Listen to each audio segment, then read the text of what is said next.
Okay, no? So for today's video is update ho tayo dito sa bahay ni Tatay Digong.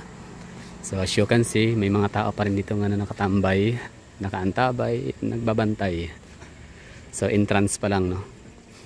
I mean, hindi man siya yung entrance, pero papunta sa looban ng bahay ni Tatay Digong, right side. Kasi sa likod natin, ikot tayo. Yan talaga yung pinaka-entry point ng phase 1, Doña Luisa subdivision.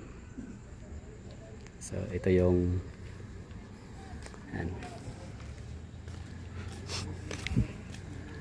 punta tayo sa bahay na Tatay Digong, ha? Right side. Alright, yung mga bantay natin. Asa nga barangay mo, sir? Barangay Duterte. Naka dito ba sa mga barangay namin, hindi ito maubusan. We have 100 plus barangay, no? So salitan yun dito magbabantay. Kaya sa kanila hanggang 12 midnight. Mamaya iba naman ang pupunta dito.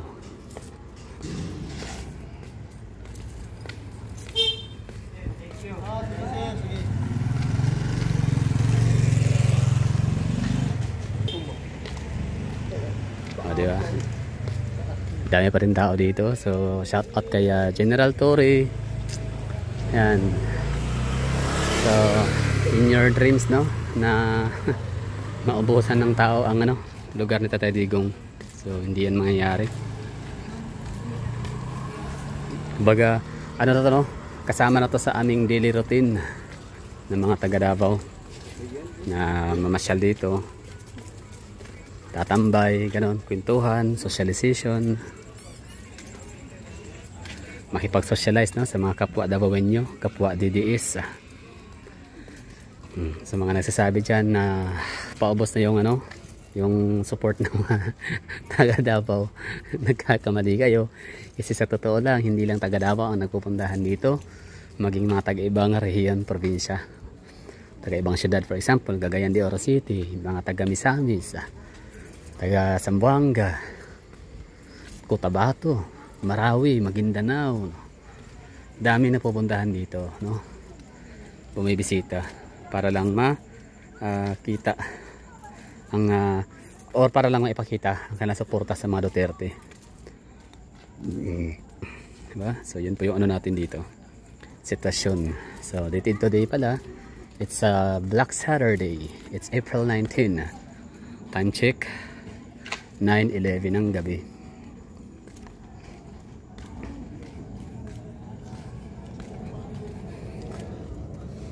Diba? Welcome to humble home, humble subdivision ni Tatay Digong, mga Duterte family.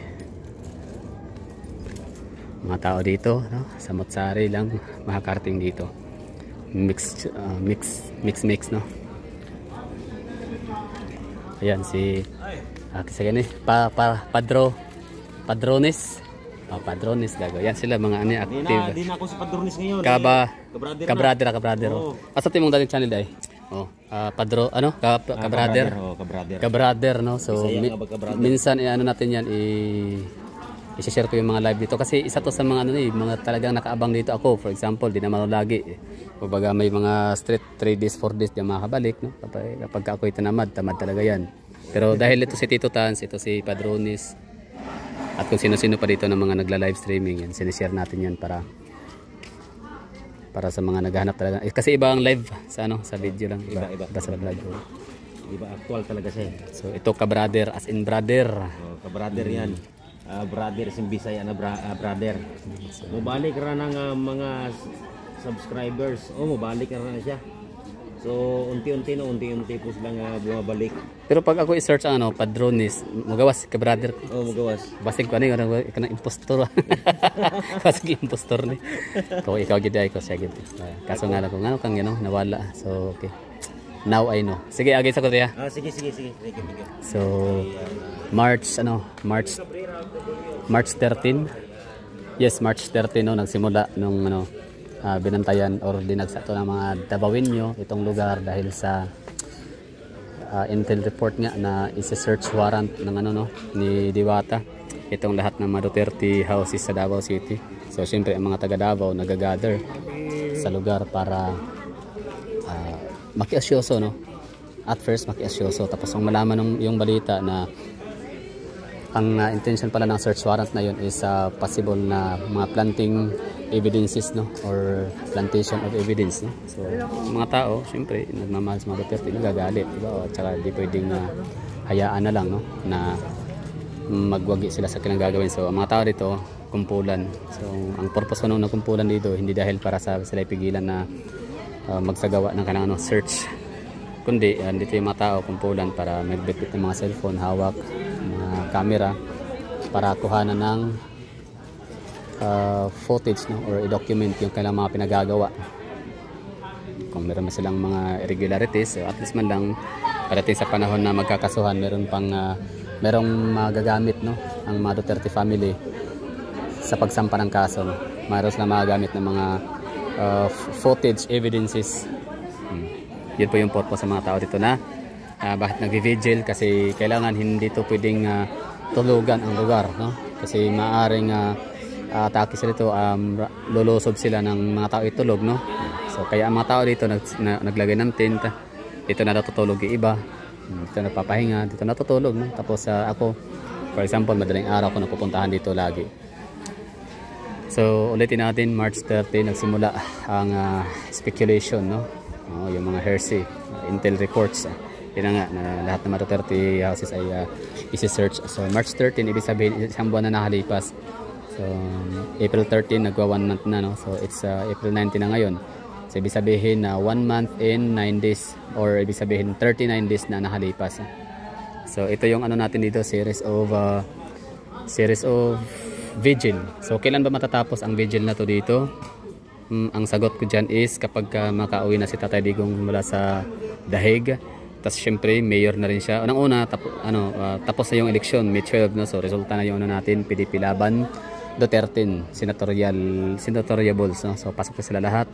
Tapos si Tatay Digong mayor, si Mayor Basti na may ay vice mayor, si Kong Pulong naman ang representative pa rin, no, na mananatili ng ating District 1. So in short, si Lampaso, Basura o Inodoro, sila Carlo Nograles, sila Migs Nograles, at kung sino-sino pang mga dapat ating i-flash sa Inodoro nitong Mayo 12, 2025 midterm election. So doon po matatapos siguro. Actually hindi pa talaga matatapos, as long as basta kailangan makauwi. Kailangan makauwi si Tatay Digong para okay na dito, huhupa na. Kasi ang purpose kasi nila yan, ako lang yun, actually ng mga tao ng karamihan na plantingan para ma-disqualified sa kaso. Si Richard Gomez na, di ba, ngayon meron na silang ginagawa, nilolotong kaso para ma-disqualify siya sa kanyang tinatakbuhang representative or congressional district representation. So pag maano siya, kasi siya, very vocal siya and very bold, no, sa kanyang support sa drug war ng mga Duterte family and advocacy.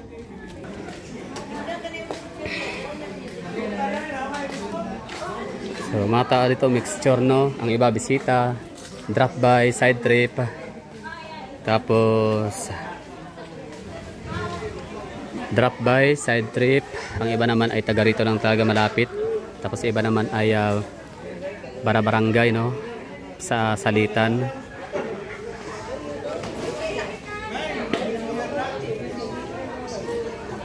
So gaya nito, no, taga saan kaya sila galing. So marami, no. Ang iba dito na talaga natutulog, gaya na sila ma'am, may mga dyan, no, tenta. So may kape pa rin dito, no, may mga biscuits, tubig. Tayo maghulat Nemo.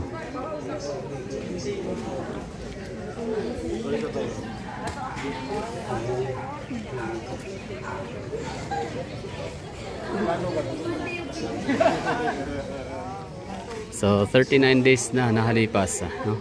Or 39 days na ito na pinagpupuyatan ng mga taga Davao itong bahay nila Tatay Digong. Pero kita nyo naman, no, may mga tao pa din na nakabantay, may mga tao pa rin na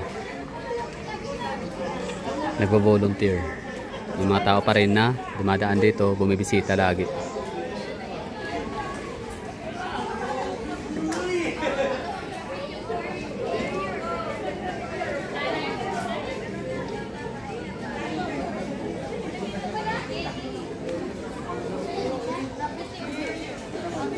So time check tayo dito. Alas 9:19. So mga tao andyan pa din.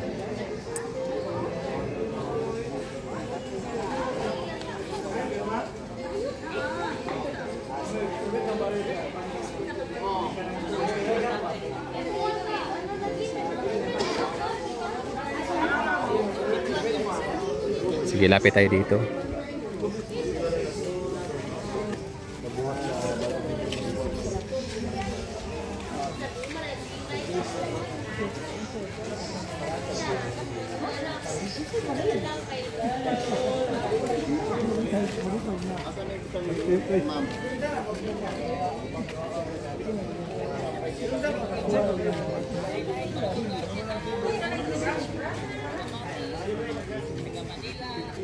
Tayo maghulat minimo. Sana nga sa pagiging drati na natin. Sunod ra ka na ikaw na rami kami sa. Alikon.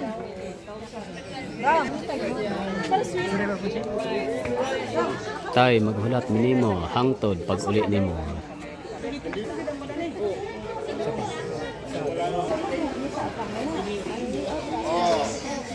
Ayaw pa, pirmahe. Ang picture ni tatay ha. Ang picture ni tatay, ayaw pirmahe. Ay, dili, makita yan lang. Okay, so yun lang yung update natin dito.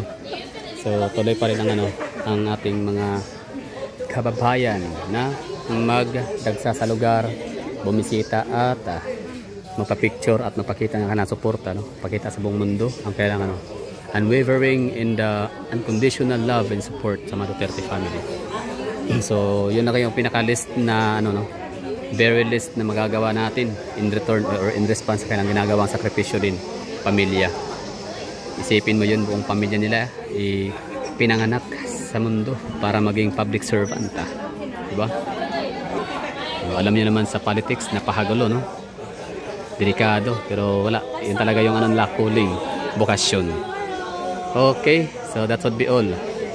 Nga pala, panoorin niyo yung isa kong channel, live streaming tayo dito ngayon. Andyan sa aking timeline, i-shared post ko siya. Panoorin niyo sa aking post, sa aking community post. Andyan i-attach ko yung link tsaka yung live streaming video.